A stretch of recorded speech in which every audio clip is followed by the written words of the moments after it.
Le retour de Jun-Hyuk, un héros méconnu. Le chapitre 37 de Legend of Legends nous plonge dans le quotidien de Jun-Hyuk Lee, un jeune homme à l'apparence ordinaire, confronté à une réalité extraordinaire. Jun-Hyuk, avec ses cheveux sombres et ses yeux empreints de tristesse, semble être un homme comme les autres. Pourtant, derrière cette façade banale se cache un héros qui a traversé des épreuves inimaginables.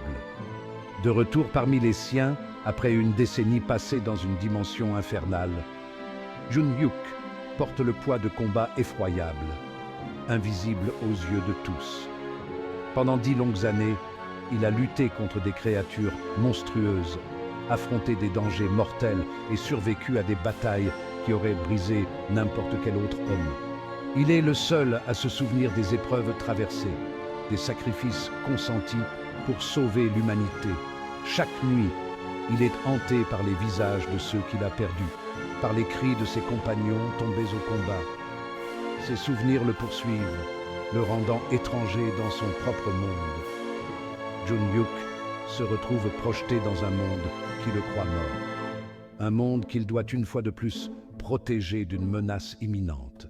La ville qu'il connaissait a changé, les gens ont évolué, mais lui reste marqué par les horreurs qu'il a vécues. Il doit maintenant naviguer dans cette nouvelle réalité tout en portant le fardeau de son passé. Mais comment convaincre un monde incrédule qu'un ennemi invisible se prépare à frapper? Comment expliquer à ceux qui n'ont jamais vu les horreurs qu'il a affrontées que le danger est réel et imminent? Jun-Hyuk doit trouver les mots, les preuves, pour alerter et préparer les siens à la bataille à venir. Comment persuader les gens de le suivre dans une guerre dont ils ignorent tout? Il doit rallier des alliés, inspirer confiance et espoir, malgré le scepticisme ambiant. Chaque discours, chaque appel à l'aide est un combat en soi, une lutte pour faire comprendre l'ampleur de la menace. C'est dans ce contexte que Jun-Hyuk engage une nouvelle bataille, une bataille pour la vérité, pour la reconnaissance, pour la survie de son monde. Armé de sa détermination et de son expérience, il se prépare à affronter non seulement les ennemis invisibles, mais aussi les doutes et les peurs de ceux qu'il cherche à protéger.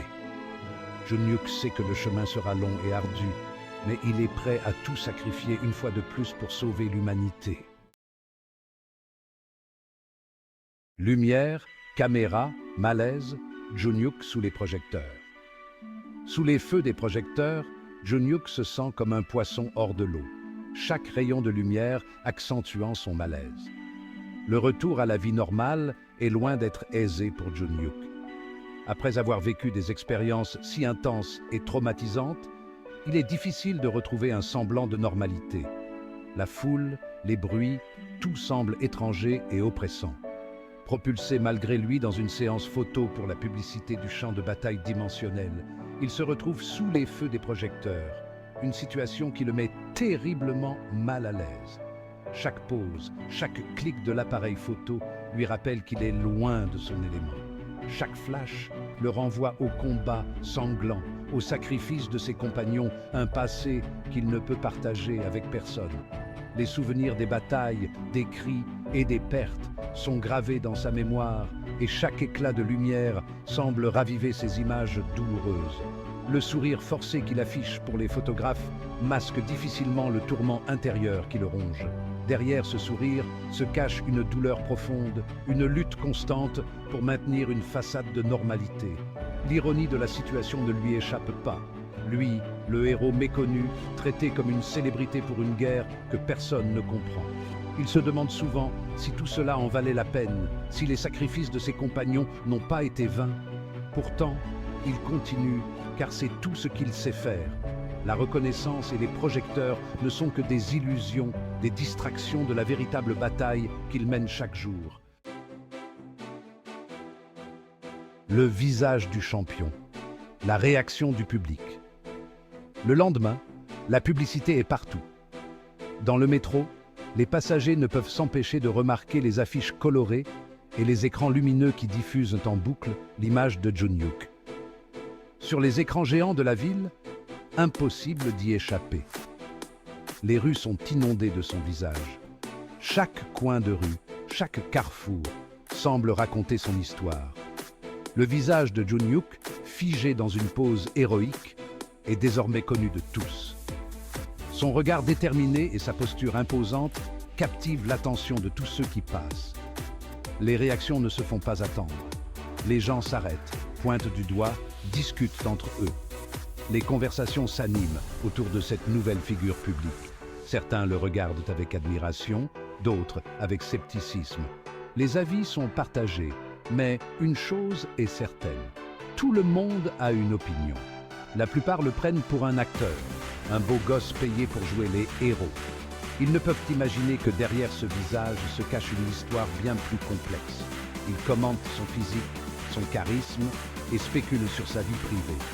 Les rumeurs vont bon train, chacun y allant de son propre avis, ignorant totalement la vérité qui se cache derrière ce visage familier.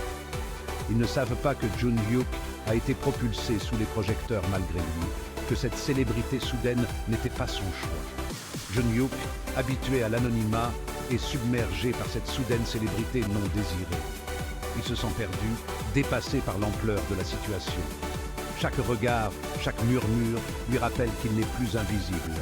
La pression est immense et il doit maintenant naviguer dans ce nouveau monde où tout le monde semble connaître son nom. Retrouvailles douces, amères.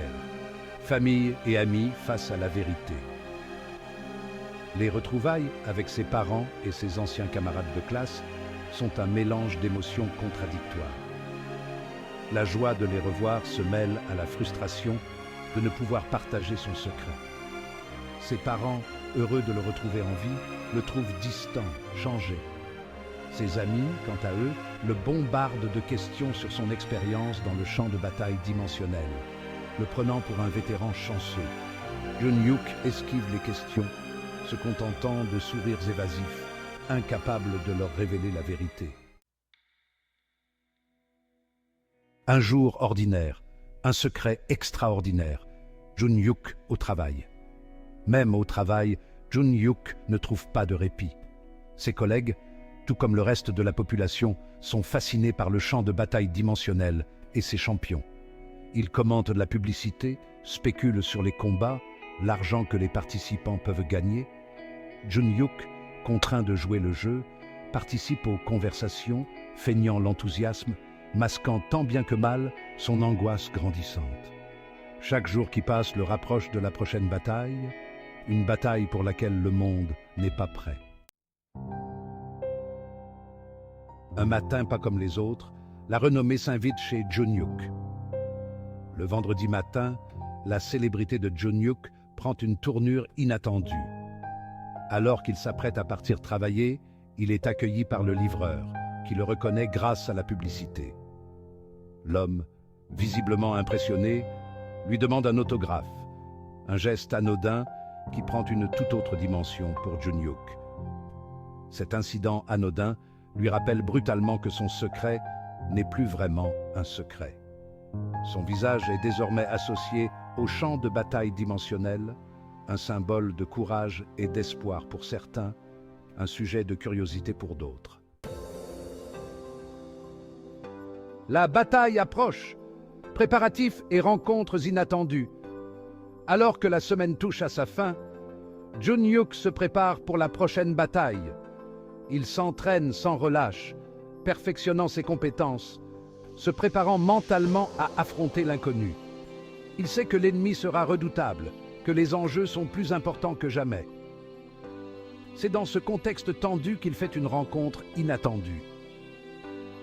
Une jeune lycéenne, l'ayant reconnue grâce à la publicité, l'aborde avec timidité. Elle lui confie son admiration, lui avouant qu'il est devenu une source d'inspiration pour elle.